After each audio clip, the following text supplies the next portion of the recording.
Ionic bond അല്ലെങ്കിൽ electrovalent bond form ചെയ്യാനായിട്ട് 3 conditions ഉണ്ട്. ഒന്നാമത്തെ കണ്ടീഷൻ എന്ന് പറയുന്നത് low ionisation potential, IE, ionisation enthalpy അല്ലെങ്കിൽ അയനൈസേഷൻ പൊട്ടൻഷ്യൽ എന്ന് പറയും. അപ്പൊ അത് എന്താണെന്ന് ചോദിച്ചു കഴിഞ്ഞാൽ, അതായത് minimum energy required to release an electron from the outermost shell.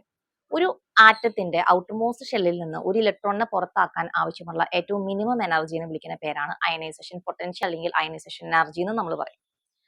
അത് കുറവാണെങ്കിൽ, കുറച്ച് എനർജി കിട്ടിക്കഴിഞ്ഞാൽ തന്നെ ഇലക്ട്രോൺ പുറത്താകും.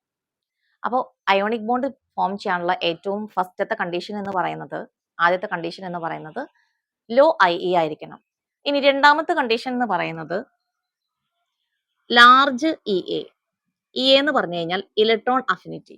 ഇലക്ട്രോൺ അഫിനിറ്റി എന്ന് പറഞ്ഞു കഴിഞ്ഞാൽ എത്ര എനർജി വേണം, എത്ര എനർജി, അതായത് ഒരു ഇലക്ട്രോണിനെ ഒരു ആറ്റം ആക്സെപ്റ്റ് ചെയ്യുകയാണെങ്കിൽ അപ്പോൾ എനർജി റിലീസ് ചെയ്യും. എത്ര എനർജി റിലീസ് ചെയ്യുമോ അതിനെ വിളിക്കുന്ന പേരാണ് ഇലക്ട്രോൺ അഫിനിറ്റി.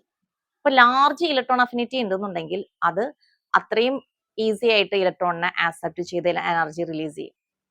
ഒപ്പം തന്നെ മൂന്നാമത്തെ കണ്ടീഷനാണ് large difference in electro negativity. Large difference in electro negativity, എന്ന് പറയും നമ്മൾ ഷോർട്ടായിട്ട്. അപ്പോൾ രണ്ട് ആറ്റം, അതായത് കമ്പൈൻ ചെയ്യാൻ പോകുന്ന ആറ്റം, രണ്ട് ഡിഫറെന്റ് എലമെന്റ്സിന്റെ ആറ്റംസ് തമ്മിൽ ഇലക്ട്രോനെഗറ്റിവിറ്റിയുടെ ഡിഫറൻസ് കൂടുതലുണ്ടെന്നുണ്ടെങ്കിൽ, larger the difference in the electronegativity, very easily the bond can form. വളരെ ഈസി ആയിട്ട് ആ ബോണ്ട് ഫോം ചെയ്യാം, അതായത് ട്രാൻസ്ഫർ ഓഫ് ഇലക്ട്രോൺസ് വേഗം ടേക്ക് പ്ലേസ് ചെയ്യും. ഓക്കെ, ഇതാണ് 3 favourable conditions for the formation of the ionic അല്ലെങ്കിൽ ഇലക്ട്രോവാലന്റ് ബോണ്ട്.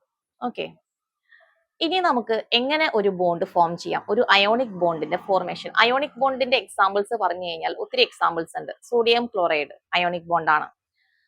ഒപ്പം തന്നെ മെഗ്നീഷ്യം ക്ലോറൈഡ്, കാൽസ്യം ഓക്സൈഡ്, ഇതൊക്കെ അയോണിക് ബോണ്ടിന്റെ എക്സാമ്പിൾസ് ആണ്. അതായത് ഈ കോമ്പൗണ്ടിലെല്ലാം ഉള്ള ബോണ്ട് എന്ന് പറയുന്നത് അയോണിക് അല്ലെങ്കിൽ ഇലക്ട്രോവാലന്റ് ബോണ്ടാണ്. അപ്പൊ നമുക്ക് സോഡിയം ക്ലോറൈഡ് എങ്ങനെ അത് ആ ഒരു ബോണ്ട് ഫോം ചെയ്യണോ എന്ന് നമുക്ക് നോക്കാം. നമ്മൾ വരയ്ക്കാൻ പോകുന്നത് ഡോട്ട് സ്ട്രക്ചർ ആണ്. ഓക്കെ, ഡോട്ട് സ്ട്രക്ചറിൽ ഔട്ടർ മോസ്റ്റ് ഷെല്ല് മാത്രമേ നമ്മൾ റെപ്രസെന്റ് ചെയ്യുന്നുള്ളൂ.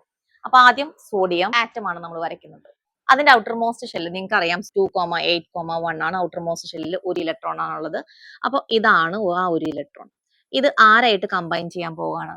ക്ലോറിനുമായിട്ടാണ് കമ്പൈൻ ചെയ്യാൻ പോകുന്നത്. അപ്പൊ ക്ലോറിന്റെ ഔട്ടർ മോസ്റ്റ് ഷെല്ലിൽ 2,8,7 ആണ് ഔട്ടർ മോസ്റ്റ് ഷെല്ലിലെ ഇലക്ട്രോൺസിന്റെ എണ്ണം.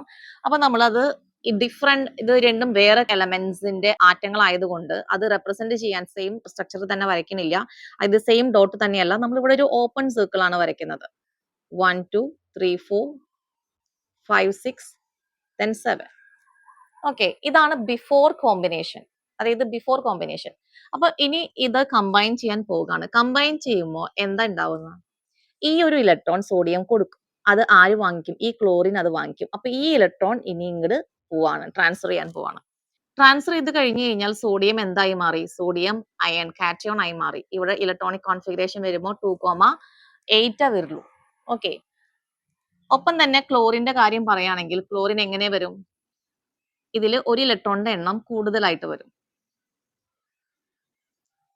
ഇത് സോഡിയത്തിന്റെ ഇലക്ട്രോൺ ആണ്. ഒപ്പം തന്നെ ഈ ക്ലോറിന് ഏത് ചാർജ് വരും? ഇതിന് ഒരു നെഗറ്റീവ് ചാർജ് വരും. അതായത് ഇത് ആനിയോണും ഇത് കാറ്റയോണും. അപ്പൊ ഇതാണ് സോഡിയം ക്ലോറൈഡിന്റെ. അപ്പൊ ഇതിന്റെ ഇലക്ട്രോണിക് കോൺഫിഗറേഷൻ എഴുതാൻ പറഞ്ഞു കഴിഞ്ഞാൽ ഇവിടെ 2,8,8. അതായത് സോഡിയം ക്ലോറൈഡിന്റെ സ്ട്രക്ചർ എന്ന് പറയുന്നത് ഇതാണ് കമ്പൈൻ ചെയ്തിട്ടുള്ള ആ ഒരു സ്റ്റേറ്റ്. അതായത് ഇത് ഇലക്ട്രോണിനെ കൊടുത്തു, പോസിറ്റീവ് ചാർജ് വന്നു. അപ്പൊ ഈ പോസിറ്റീവ്ലി ചാർജ്ഡ് കാറ്റയോണും ഈ നെഗറ്റീവ്ലി ചാർജ്ഡ് ആനയോണും തമ്മിൽ എന്തുണ്ട്? ഒരു ഇലക്ട്രോസ്റ്റാറ്റിക് ഫോഴ്സ് ഓഫ് അട്രാക്ഷൻ ഉണ്ട്. അതാണ് ഇവിടെ ഇതിനെ ബൈൻഡ് ചെയ്ത് ഇരിക്കുന്നത്. അപ്പൊ ഇതാണ് before the combination, before the reaction. ഇതാണ് ആഫ്റ്റർ ദ റിയാക്ഷൻ. ആ ഒരു ബോണ്ട് നമ്മൾ റെപ്രസെന്റ് ചെയ്യുക. ഇതിനകത്ത് ഔട്ടർ മോസ്റ്റ് ഷെല്ല് മാത്രമേ നമ്മളെടുത്ത് റെപ്രസെന്റ് ചെയ്യുന്നുള്ളൂ. ഓക്കെ, ഒപ്പം തന്നെ നമ്മൾ വരയ്ക്കുന്നത് ഡോട്ട് സ്ട്രക്ചർ ആണ്. ഓർബിറ്റൽ സ്ട്രക്ചർ അല്ല ഈ വരച്ചിരിക്കുന്നത്, ഡോട്ട് സ്ട്രക്ചർ ആണ് വരച്ച് ഏറ്റവും എളുപ്പത്തിൽ നമുക്ക് റെപ്രസെന്റ് ചെയ്ത് കാണിക്കാൻ പറ്റുന്നത് ഏതാണ്? ഡോട്ട് സ്ട്രക്ചർ ആണ്. ഈസി ആയിട്ട് നമുക്ക് കാണിക്കാം. ഓക്കെ, അതുകൊണ്ട് ഡോട്ട് സ്ട്രക്ചർ ആണ് ഈ വരച്ച് റെപ്രസെന്റ് ചെയ്തിരിക്കുന്നത്. അപ്പൊ ഈ ബോണ്ട് ഫോർമേഷൻ ഒരു ഇക്വേഷൻ ആയിട്ട് നമുക്ക് എങ്ങനെ റെപ്രസെന്റ് ചെയ്യാം? Sodium chemical equation for the formation of the sodium chloride, അതിന്റെ ഡോട്ട് സ്ട്രക്ചർ ആണ് ഈ മുകളിൽ കൊടുത്തിരിക്കുന്നത്. ബിഫോർ ദ റിയാക്ഷനും ആഫ്റ്റർ ദ റിയാക്ഷനും. ഓക്കെ, അപ്പോൾ ഇതാണ് അയോണിക് ബോണ്ട് ഫോം ചെയ്യുന്നത് ട്രാൻസ്ഫർ ഓഫ് ഇലക്ട്രോൺസ് ആണ് from one atom of an element to one atom of another element then forming the ionic bond.